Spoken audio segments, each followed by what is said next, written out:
And another thing as well is the family browser, that if you have standard families that you need to use across all projects, you can actually host them either on a local network so that, you know, people are using approved RKD families. They can do it this way too as well.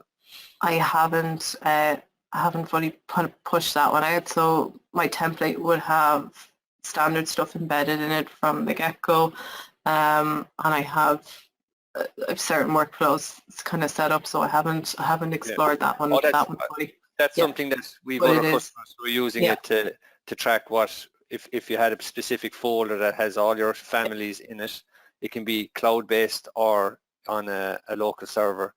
You can manage all those with the family browser elements. Yeah. You can see there, this is pulling up everything that's currently loaded in that project as well. And it actually shows you, it just shows you a 3D of it, and it shows you sort of basic parameter info on it as well. Yeah.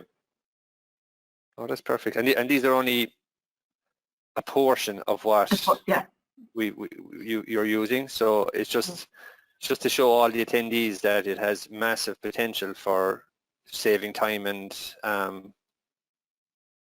kind of more improving the work kind of process within RKD.